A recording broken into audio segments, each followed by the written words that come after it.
Saudações, queridos irmãos. Aqui fala o Dilanga, o autor da Página dos Mistérios da Verdade e membro do Ministério Fogo de Cristo para as Nações, Focrina, discípulo do apóstolo César Mazuz. Estamos aqui para tratar de mais um tema da cosmovisão cristã. Este é o nosso lema, cosmovisão cristã.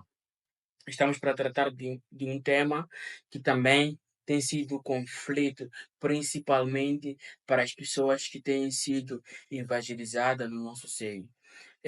Vários depoimentos e várias contestações de pessoas que têm sido evangelizadas de uma forma ah, não vou dizer incoerente, só para não parecer o Deus da coisa, mas às vezes as pessoas, em vez de evangelizadas, as pessoas são dadas fórmulas da vida cristã. A pessoa é dita para de beber, a pessoa é dita para de se prostituir, a pessoa é dita fórmulas e não é dita o evangelho. Então, começamos já a ter conflitos. Conflitos de que tipo? A sociedade é composta de várias pessoas e estas pessoas têm os seus complexos individuais. Há pessoas muito inteligentes, há pessoas que questionam demais. Então, quando a pessoa começa a ouvir o evangelho e depois começa também a levantar várias perguntas. E quando essas perguntas encontram um solo em que o evangelho foi plantado com deficiência, começa a criar muitos problemas. Então, nós queremos tratar hoje deste assunto, a questão do enigma da vontade. E o enigma da vontade, na verdade, entre estes dois pontos, do bem e do mal. Agora, um ponto fundamental a sublinhar aqui é que a vontade, em sua essência, ela não pode ser classificada. Não pode ser classificada apenas assim, ela em si. Ela começa a ganhar essa classificação quando ela é associada à mente. E quando manifesta esse discernimento entre o bem e o mal. O, a vontade em si nula, ela não é classificável. Ela é classificável quando associada à mente e quando manifesta esse discernimento do bem e do mal. Agora, quando dissociamos a vontade da mente, o conceito vontade fica abstrato, sem direção ou peso, na ideia de que ele não tem substância. Estamos a classificar o quê? Em relação ao quê? Qual é o conteúdo que está em estudo? Então, cria estas dificuldades. Agora, temos uma forma, claro, de olhar para estes pontos e a ajustar estes pontos para que condigam com aquilo que é a cosmovisão cristã. Agora, quando se questiona se Deus criou o mal, esta é uma resposta que é muito clara. Deus não criou o mal. Agora, um ponto que tem que se frisar é que Deus criou seres humanos capazes de dar origem a esse mal. Deus não criou o mal, mas criou seres capazes de dar origem ao mal. Afinal, o mal só existe quando ele é categorizado em relação a Deus. O mal só existe quando olhamos para a perfeição de Deus.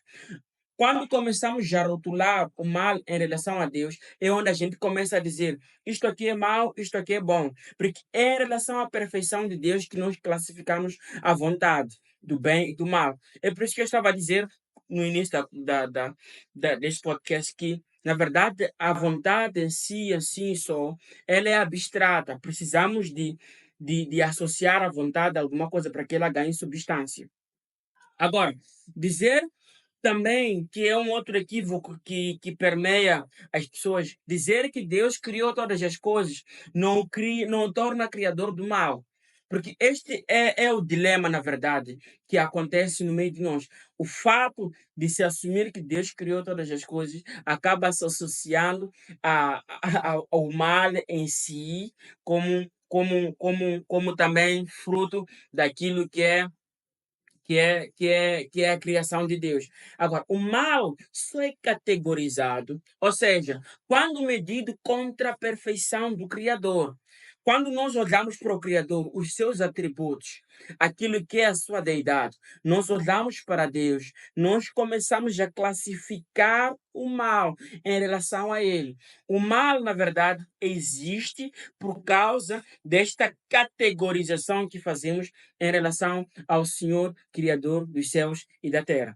Agora, se não houvesse, na verdade, uma lei escrita nos nossos corações, a noção de pecado, ou peso, culpa, não haveria de existir. O que faz nós, na verdade, começarmos a nos sentir mal, nós não nos sentimos bem com nós mesmos, é esta lei inscrita em nossos corações. Esta lei inscrita em nossos corações acusa tanto o mundano, tanto o convertido. Esta lei é que faz com que a gente comece a olhar para estas questões de bem e mal. Se não houvesse esta lei inscrita em nossos corações, tudo o que fizéssemos não haveria de ser reputado como bem e mal, porque não teríamos nenhum acusador. Não teríamos nenhum consciencializador. Então, estas coisas que Deus imputou em nós, não vamos dizer imputou aqui, colocou em nós, são as que fazem com que nós começamos a olhar para o mal de uma forma ou de outra forma. E realmente ganha substância por este ponto. Agora, o mal é um desvio ou quebra de lei, na verdade, divina. E sem essa lei, o mal perderia a sua forma. Quando esse desvio acontece, quando este acidente acontece, é quando a gente detecta o mal. O que quer dizer que, se as leis de Deus não existissem, aquilo que é os comandos do Senhor não existissem, então nós não estaremos a acidentar em nenhuma lei. Então, logo, seria difícil categorizar o bem e o mal. E logo, o mal em si haveria de perder a sua forma. Agora, eu pessoalmente já não percebo esta luta que nós, na verdade, tentamos travar como pessoas que são novos convertidos ou pessoas que querem o evangelho, essa batalha dos membros e da mente, do espírito, como uma luta do bem e mal em si, porque acabamos olhando este conflito que existe no homem dentro de si, como se fosse ela em si uma luta de bem e de mal. E de bem, não acho que esta seja uma questão de uma luta entre bem e mal, numa forma mais categorizada em si. E isso talvez realmente seja uma questão de uma manifestação daquilo que é a criação do Senhor. Deus criou um homem com impulsos, com tendências. Então, certamente que há coisas que havemos de fazer e vão manifestar esta humanidade. Vão manifestar que realmente estamos diante de um ser humano. Vão manifestar que estamos diante de alguém que respira. Então, se nós pecamos, então a lei escrita em nós vai se manifestar. Então, haverá uma luta, um conflito em nós. E este conflito surge, na verdade, por causa daqueles preceitos que o Senhor colocou lá de uma forma subentendida no homem. Agora, talvez o que realmente corrompa a alma não seja o pecar em si, mas a transição do desejo subconsciente para a consciência plena. O que isso quer dizer?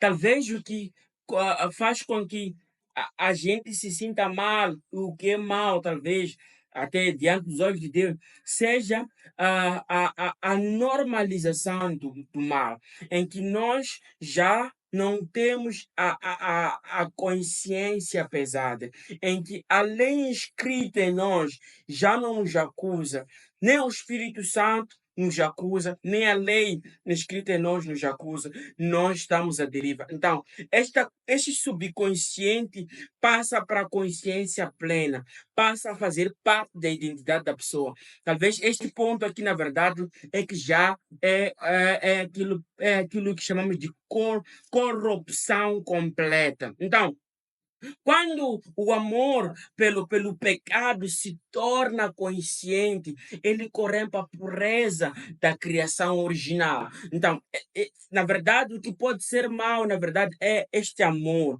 ao pecado, porque estamos enraizados naquilo que é a nossa natureza pecaminosa, e a nossa natureza pecaminosa pode, de certa forma, fazer com que a gente não tenha mais o peso de consciência e o conflito daquilo que é a lei natural já não habita em nós. O fato de Deus usar aquilo que é o mal em algumas circunstâncias não o torna vilão da história. Há uma diferença profunda entre usar e criar. Deus, em sua consciência, na verdade, sabia que o mal traria consequências devastadoras, mas ele escolheu não praticá-lo, pois isso violaria aquilo que é o propósito da criação original.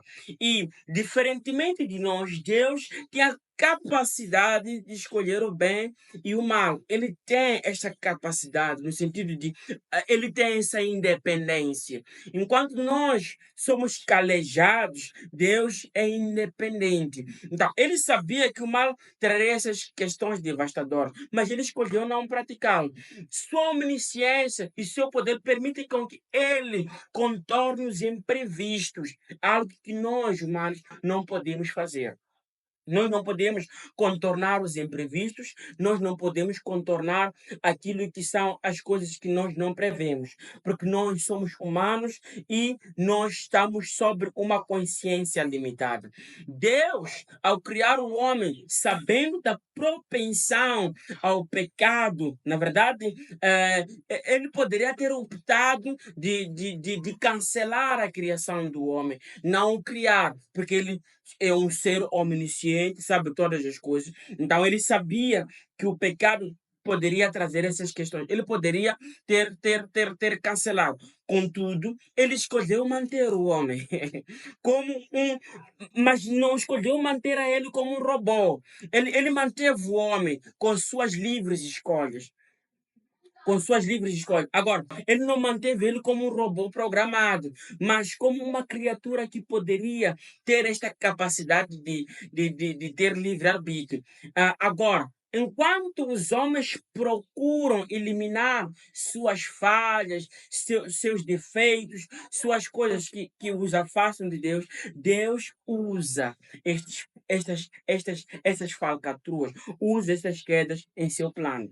Este é o mistério, na verdade, em que enquanto nós estamos a pecar, enquanto nós estamos a fazer coisas que não coadunam com a vontade de Deus, Ele usa essas coisas de uma forma soberana para o seu plano, porque Ele tem um controle de absolutamente tudo. Não há nada que está fora daquilo que é a vontade de Deus e daquilo que é o controle divino. Agora, no fim, nossa interpretação de Deus pode abrir o nosso próprio sepulcro ou pode nos libertar da prisão intelectual, pode nos libertar para um entendimento mais profundo. Temos esse dilema. Enquanto que tentando entender Deus pode abrir nossa própria cova para morrermos, mas também temos essa outra nuance em que, enquanto estamos à procura de compreender as profundidades de Deus, poderíamos estar abrindo espaço para o entendimento profundo, explorando sua graça até o ponto que somos permitidos, enquanto que estamos conscientes de que existe uma linha vermelha, porque além dessa linha vermelha poderíamos encontrar o nosso próprio abismo e que podemos morrer. Então é fundamental, é necessário que nós saibamos que este conflito da vontade, do bem e do mal não é necessariamente o conflito que nós temos por causa da lei natural instalada em nós. É por causa, na verdade, da manifestação do produto daquilo que é a criação de Deus. Então, é necessário compreendermos que essas coisas não são vil em si, são coisas que existem em nós. É por isso que pessoas que são evangelizadas, quando se deparam com a questão de masturbação, se deparam com questões de fraqueza, eles pensam que eles não são cristãos, eles pensam que alguma coisa não está bem com eles. Mas é porque falharam de compreender que há coisas que são manifestação da natureza humana. E essas coisas existem e não temos como as contornar, porque é uma manifestação da nossa humanidade. Então, eu quero que o Senhor Deus de Abraão, Isaac e Jacó nos dê muita graça para refletir nesses pontos com uma lente cristã, com uma lente bíblica, para que o Senhor Deus nos ajude em todas as coisas que passarmos. Então, passe bem e que o Senhor Deus esteja conosco. Amém.